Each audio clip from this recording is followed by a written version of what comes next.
नाउँमा चङ्गाई छ, यीशु तपाईको नाउँमा छुटकारा छ, यीशु तपाईको नाउँमा स्वतन्त्र छ।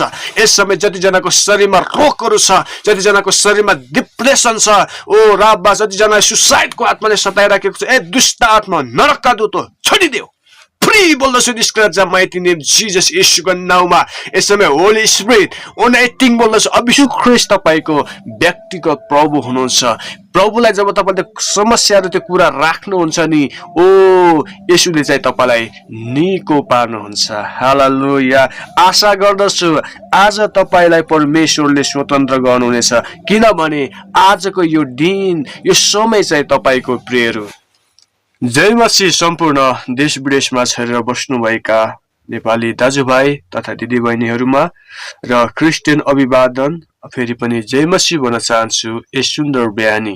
मेरो प्रियहरू, तपाईँ जुन ठाउँमा हुनुहुन्छ, जस्तो स्थितिमा हुनुहुन्छ, यदि तपाईँ स्वदेशमा हुनुहुन्छ, यदि तपाईँ विदेशमा हुनुहुन्छ, जस्तो परिस्थितिमा हुनुहुन्छ, आज तपाईलाई परमेश्वरले भलाइ गर्नुहुनेछ। आज तपाईलाई परमेश्वरले निको पार्नुहुनेछ। आमेन। हालेलुया। किनभने मेरो प्रियहरू, परमेश्वर भला हुनुहुन्छ। हालेलुया। परमेश्वर कृपाल हुनुहुन्छ। परमेश्वरलाई महिमा भएको छ। मेरो प्रियहरू, आज हामी चङ्गाई अनि छुटकाराको प्रार्थना हामी गर्नेछौँ। तपाईको जीवनमा रोगले, समस्याले यदि तपाईँ ग्रस्त हुनुहुन्छ अथवा तपाईलाई दुष्ट आत्माले सताइराखेको छ भनेदेखिलाई आज यो प्रार्थनाले म विश्वास गर्दछु कि दुष्ट आत्मा तपाईको जीवनबाट भाग्नेछ। तपाईँ स्वतन्त्र हुनुहुनेछ।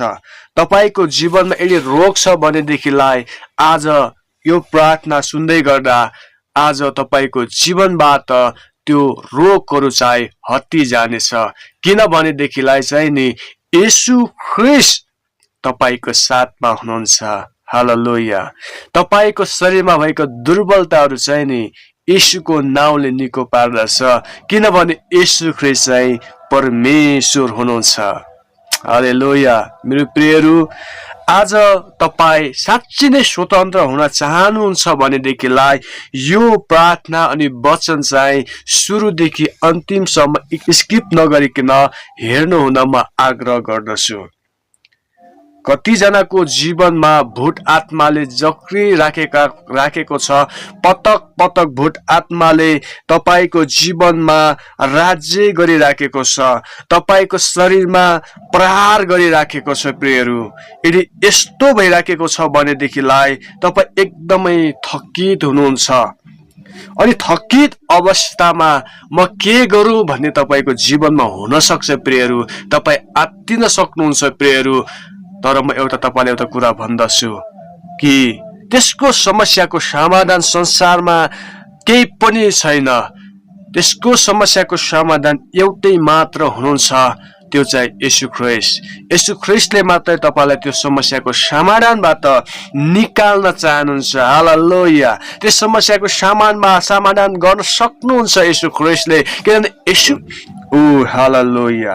म तपाईको सामुखमा एउटा घटना म बताउन चाहन्छु। मेरो प्रियहरू, हामीले मर्कुसको पुस्तक 5 अध्यायमा हेर्यौँ भने मेरो प्रियहरू, त्यहाँ चाहिँ भूत लागेको मानिस छ। प्रियहरू, अनि जब येशू चाहिँ समुद्रको पारिपट्टि गेत्सेमनीको मुलुकमा जब आउनुभयो, अनि त्यहाँ चाहिँ अशुद्ध आत्मा लागेको एकजना व्यक्ति थियो।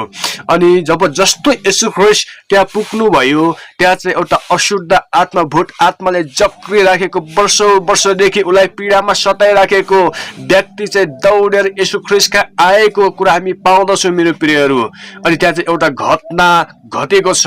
बाइबल यसो भन्छ, त्यहाँ चाहिँ उसलाई दुष्ट आत्मा लागेको व्यक्तिलाई साङ्गोले बाँधिन्थ्यो र पनि उसले साङ्गोलाई चाहिँ टुक्रा पारेर भाग्दथ्यो। अनि च्यान हुडो, पहाड हुडो, जङ्गल हुडो ऊ घुम्थ्यो, दौडिन्थ्यो, रात दिन कराउँथ्यो भनेर चाहिँ भन्दछ। उसलाई स्वतन्त्र कसैले गर्न सकेको थिएन। संसार कुनै शक्तिले उसलाई स्वतन्त्र गर्न सकेको थिएन। जस्तो एक दिन येशू ख्रीष्ट बाटो भएर जाँदै हुनुहुन्थ्यो समुद्र पारी गेत्सेमनीतिर, अनि त्यहाँ चाहिँ दौडेर दुष्ट आत्मा चाहिँ थरथरी कामले चाहिँ येशूका आयो भन्दछ। प्रियहरू, हालेलुया।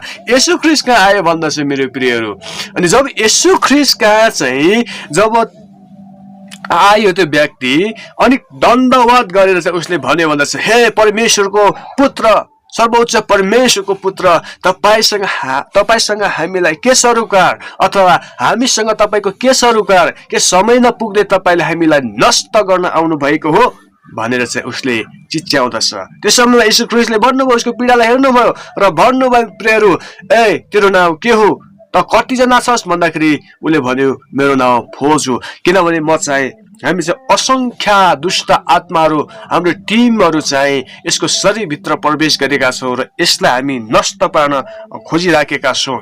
जब त्यो कुरा उसले भन्यो अनि नजिकै सुँगुर चलाइराखेका 5000 सुँगुरका भिडहरू थिए भन्छ प्रियहरू। जब यीशु ख्रीष्ट जब भूत आत्माले भने कि यसले हामीलाई नष्ट गर्छ त्यो भन्दा हामी चाहिँ सुँगुर भित्र पस्न चाहन्छौँ भने उनले आग्रह गरे। उसले भन्यो थरथर कामले भन्यो प्रभु बिन्ती छ ओ प्रभु बिन्ती छ हामीलाई अखल खानामा नरकमा नफाल्नुहोस् हामीलाई चाहिँ बरु सुँगुर चलाउँदै भिडहरूमा हामीलाई पठाउनुहोस् भनेर उसले बिन्ती गर्यो। अनि यीशु ख्रीष्टले भन्नुभयो जाऊ भनेर आज्ञा गर्नु बित्तिकै त्यो मानिसलाई सम्पूर्ण दुष्ट आत्माले छोडिकन ओ प्रियहरू त्यो सुँगुरको शरीरभित्र प्रवेश गरिकन समुद्रमा डुबेर मरे भनेर चाहिँ त्यहाँ बताउँदछ र त्यो मानिस चाहिँ स्वतन्त्र भयो र मानिसले भन्दछ त्यो स्वतन्त्र भएको मानिस भोट लागेको मानिस निको भएर के भन्दछ भन्दा प्रभु तपाईँ जहाँ जहाँ जानुहुन्छ मलाई त्यही लानुहोस्। यीशु ख्रीष्टले भन्नुभयो प्रियहरू तिमी आफ्नो घरमा जाऊ र तिमीले परमेश्वरले गर्नुभएको महान कामको बारेमा हैन अनि उहाँको महिमा गर।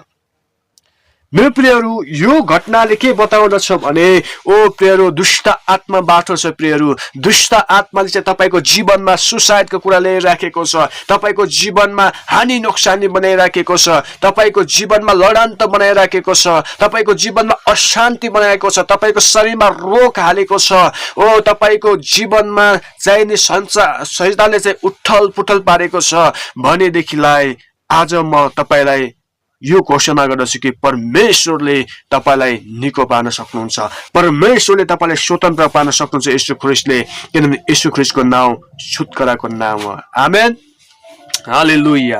आउनुहोस् प्रियहरू म तपाईलाई छोटो त प्रार्थना गर्न चाहन्छु। ओ राबा सेके तेरे बेरिया बासा म प्रार्थना गर्छु मेरो परमेश्वर आज जति जना बिरामी हुनुहुन्छ येशू तपाईको अभिषेक बोल्दछु छुटकारा बोल्दछु। ओ राबा सेके तेरे बेरिया बासा यस समय जति जना सुसाइडको आत्मामा मरम लागिराखेको छ येशू सुसाइडको आत्माहरू छोडिदेऊ नरकका दूतहरू तिम्रो अधिकार छैन। हालेलुया। जतिजना लडाई परेर लडान्त बनाउने घर परिवारमा झै झगडा बनाउने झक्रे आत्माहरू छोडिदेऊ येशूको नाउँमा। ओ राबा जतिजनाको शरीरमा रोगहरू छ येशूको नाउँमा म स्वतन्त्र बन्छु निको जा ए शरीर निको जा फ्री हट्टी जा येशूको नाउँमा कुनै पनि अधिकार छैन। दुष्ट आत्मा हो तिम्रो प्रभुको छोराछोरी माथि राज्य गर्न सक्दैनौ दुष्ट आत्मा तिम्रो प्रभुको छोराछोरी माथि अधिकार गर्न सक्दैनौ किनभने यो प्रभुको छोराछोरीको ओ त्यो प्रभुको अधिकार छ यो छोराछोरीको जीवनमा प्रभु हुनुहुन्छ उनीहरूको। यसकारणले गर्दा ए शैतान छोडिदे फ्री राइट नाउ येशूको नाउँमा चंगाई बोल्दछु। प्रभु धन्यवाद सबै कुराको लागि येशू प्रभुको नाउँमा आमेन। God bless you. यहाँहरूलाई परमेश्वरले प्रशस्त आशीष दिनुभएको होस्। यदि तपाईँ पहिलोचोटि यो च्यानलमा हुनुहुन्छ भने लाइक अनि सब्स्क्राइब गर्न नबिर्सिनु होला।